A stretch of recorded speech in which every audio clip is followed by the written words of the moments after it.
जय हिंद दोस्तों, आप सभी का अपने YouTube channel super study centre में स्वागत है। तो दोस्तों आज हम लोग पढ़ने वाले हैं कि हम लोग पढ़ते आ रहे हैं सामाजिक विज्ञान के ऑब्जेक्टिव क्वेश्चन, जो कि वेरी वेरी इंपॉर्टेंट क्वेश्चन है। और ये बोर्ड परीक्षा में वेरी वेरी इंपॉर्टेंट क्वेश्चन है, जो कि ये बोर्ड परीक्षा में 100% आने की चांसेज हैं। तो इस क्वेश्चन को आप ध्यान से देखिएगा और इसको अच्छे से पढ़िएगा। तो चलिए चलते हैं। इससे पहले मैं आपसे एक रिक्वेस्ट करना चाहता हूं कि आप हमारे चैनल पर नए हो तो इस चैनल को सब्सक्राइब करके, इस वीडियो को लाइक करके चैनल को सब्सक्राइब कर लें और बेल आइकन को और से दबाएं, जिससे आप इस चैनल में जुड़ सकें। तो चलिए हमारा पहला क्वेश्चन है, जो कि 31वां क्वेश्चन है, भारत। आप सोच रहे होंगे कि 31वां क्वेश्चन से क्यों शुरू हुआ, क्योंकि हमने पूरे 1 से लेकर 30 क्वेश्चन तक पिछले वीडियो में पढ़ा चुके हैं और हम 31वें क्वेश्चन से अब देखेंगे। तो चलिए चलते हैं। तो पहला क्वेश्चन है, भारत के किस भूगर्भिक समूह में कोयला पाया जाता है? कौन सा ऐसा क्षेत्र है, कौन सा ऐसा भूग मतलब धरती है जिसमें समूह में कोयला पाया जाता है? तो ये हमारा क्वेश्चन है। तो इसका आंसर भी देख लेते हैं। इसका आंसर हमारा है गोंडवाना। ठीक है, हमारा ए नंबर है गोंडवाना। ठीक है, और दूसरा दिया है हड़प्पा समूह, अमरावली समूह और धावली समूह। ये सब हड़प्पा समूह थी, सब गलत है। हमारा हो जाएगा गोडावड़ा समूह। ठीक है, चलिए हम लोग चलते हैं अगले क्वेश्चन की ओर। निम्न में से कौन सी मिट्टी सर्वाधिक उपजाऊ होती है? तो हमारा दिया है सर्वाधिक उपजाऊ वाली मिट्टी कौन सी है? पर्वतीय, पहला, दूसरा मरुस्थलीय, तीसरा पीली और चौथा जलोढ़। तो कौन सी ऐसी मिट्टी है जो कि ज़्यादा उपजाऊ पाई जाती है? तो वो है जलोढ़, डी नंबर। ठीक है, अब हम चलते हैं अगला क्वेश्चन, जो कि 33 नंबर क्वेश्चन है। गोवा के संयोग में कौन खनिज पाया जाता है? गोवा के संयोग में कौन सा एक ऐसा खनिज पाया जाता है? ठीक है, कौन सा ऐसा खनिज है जो पाया जाता है? तो पहला दिया हुआ अभ्रक, दूसरा बॉक्साइट, तीसरा लोहा और चौथा मैग्नीज। तो हमारा सही आंसर है लोहा। ठीक है, चलिए अगला क्वेश्चन चलते हैं। अगला क्वेश्चन है 34वां, भारत के किस राज्य में सौर ऊर्जा के विकास की सर्वाधिक संभावनाएं हैं? भारत के कौन सा ऐसा राज्य है जिसमें सौर ऊर्जा के विकास, जो कि सौर ऊर्जा को हम लगा सकते हैं, वो कौन सा ऐसा सर्वाधिक संभावनाएं हैं? तो हमारा इसका आंसर हो जाएगा राजस्थान। क्या है कि क्योंकि राजस्थान में हवाएं भी तेज से चलती हैं और वहाँ पे पूरा खाली स्थान है। अब हमारा क्वेश्चन नंबर है 35वां, बादाम पहाड़ किस खनिज के उत्पादन के लिए प्रसिद्ध है? पहला मैग्नीज, दूसरा बदामी अभ्रक और तीसरा लौह और चौथा बॉक्साइट। तो इसके आंसर मैग्नीज नहीं होगा, अब बादामी अभ्रक भी नहीं होगा तो क्या होगा? लौह। यही है सही। चलते हैं अगले क्वेश्चन की ओर, जो कि हमारा 36वां क्वेश्चन है। भारत के किस राज्य में वन का सबसे अधिक विस्तार है? पहला दिया है केरल, दूसरा कर्नाटक, तीसरा मध्य प्रदेश और चौथा उत्तर प्रदेश। तो इसका सही आंसर है मध्य प्रदेश। ठीक है, इसका सही आंसर है मध्य प्रदेश। चलते हैं अगला क्वेश्चन, जो कि 37वां क्वेश्चन है। ऊर्जा का गैर पारंपरिक स्रोत है, इसका गैर पारंपरिक स्रोत क्या है? पहला दिया हुआ है कोयला, पहला कोयला, दूसरा विद्युत, तीसरा पेट्रोलियम और चौथा प्राकृतिक गैस। तो इसका सही आंसर क्या है? इसका सही आंसर है जो कि विद्युत है। ऊर्जा का गैर पारंपरिक स्रोत है, जो कि है हमारा क्या? विद्युत। 38वां क्वेश्चन है, इनमें कौन मैग्नीज का महत्वपूर्ण उत्पादक नहीं है? इसमें कौन सा ऐसा है जो कि मैग्नीज का महत्वपूर्ण उत्पादक नहीं है? पहला हमारा क्वेश्चन दिया है, क्वेश्चन का आंसर दिया, ऑप्शन दिया हुआ है उड़ीसा, दूसरा कर्नाटक, तीसरा तमिलनाडु, चौथा महाराष्ट्र। तो इसका सही आंसर है जो कि है तमिलनाडु। ठीक है, इसका सही आंसर है तमिलनाडु, सी नंबर। इसका सी नंबर सही है। चलिए अगला क्वेश्चन देखते हैं। 39वां क्वेश्चन है, वृहद क्षेत्र में जल की उपस्थिति के कारण ही पृथ्वी को कहते हैं? वृहद क्षेत्र में जल की उपस्थिति के कारण ही पृथ्वी को क्या कहते हैं? तो इसका ऑप्शन दिया हुआ है, पहला उजला ग्रह, दूसरा दिया हुआ है नीला ग्रह, चौथा हरा ग्रह, तीसरा हरा ग्रह और चौथा लाल ग्रह। तो इसका आंसर हो जाएगा नीला ग्रह। ठीक है, इसका आंसर नीला ग्रह हो जाएगा। इसका आंसर नीला ग्रह यानी कि बी हो जाएगा। अगला क्वेश्चन चलते हैं। अगला क्वेश्चन दिया हुआ है, ज्वारीय एवं तरंग ऊर्जा उत्पादन यानी मात्रा में अधिक अनुकूल परिस्थितियाँ कहाँ पाई जाती हैं? ज्वारीय एवं तरंग ऊर्जा उत्पादन हेतु अनुकूल परिस्थितियाँ कहाँ पाई जाती हैं? 40वां क्वेश्चन हमारा दिया हुआ है, ज्वारीय तरंग और ऊर्जा उत्पादन हेतु अनुकूल परिस्थितियाँ कहाँ पाई जाती हैं?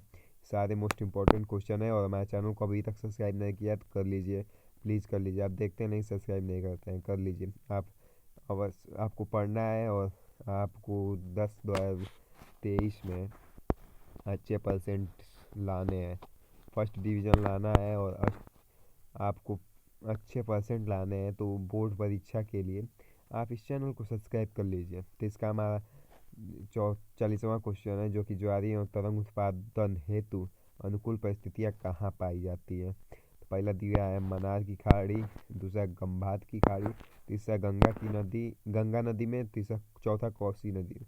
तो इसका सही आंसर है जो कि है बी नंबर, गंभात की खाड़ी में। इसके बाद हम चलते हैं 41वां क्वेश्चन, जो कि दक्षिण दिया हुआ है, दक्षिण भारत की सबसे बड़ी नदी घाटी परियोजनाएं हैं। दक्षिण भारत के सबसे बड़ी, जो कि साउथ साइड सबसे बड़ी नदी घाटी परियोजना कहाँ है, कौन सा है?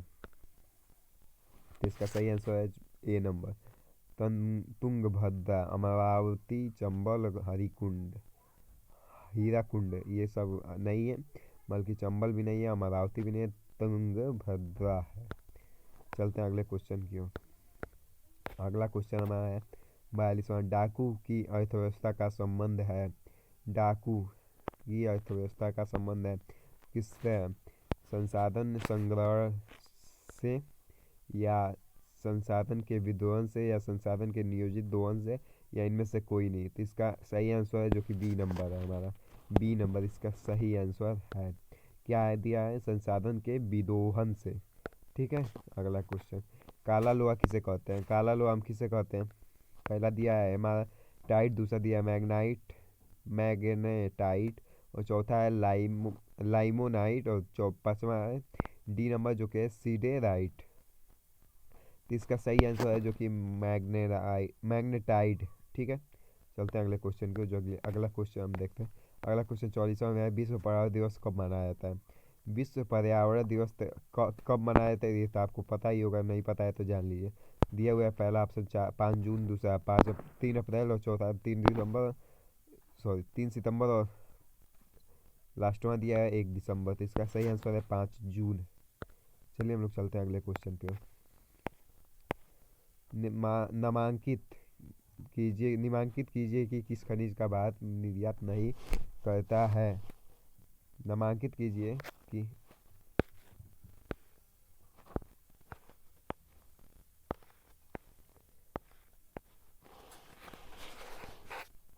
तो हमारा अगला क्वेश्चन दिया हुआ है, निम्नांकित में किस खनिज का भारत निर्यात नहीं करता है? कौन सा ऐसा खनिज है जिसका भारत निर्यात नहीं करता है? तो पहला दिया है लौह, इसका तो करता है, ये मैग्नीज भी करता है, अभ्रक भी करता है, लेकिन गंधक नहीं करता है। तो इसका हमारा सही आंसर क्या होगा? D number. इसका सही आंसर क्या होगा? डी।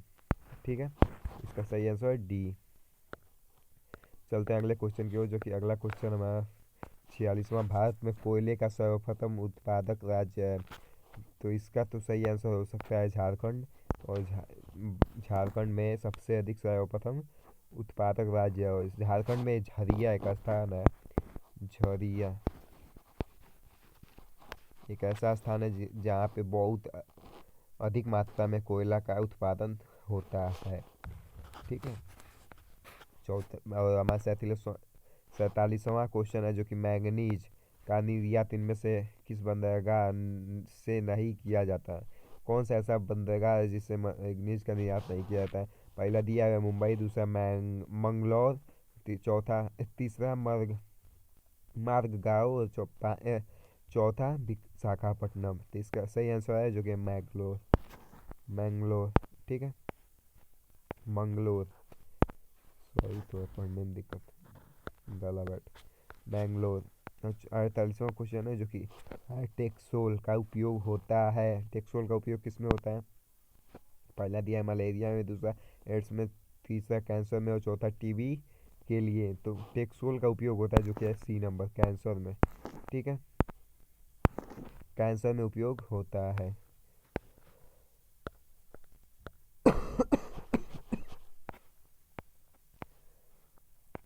हमारा 49वां क्वेश्चन है जो कि वर्ष 2000 में देश में मैंगनीज कितना उत्पादन हुआ।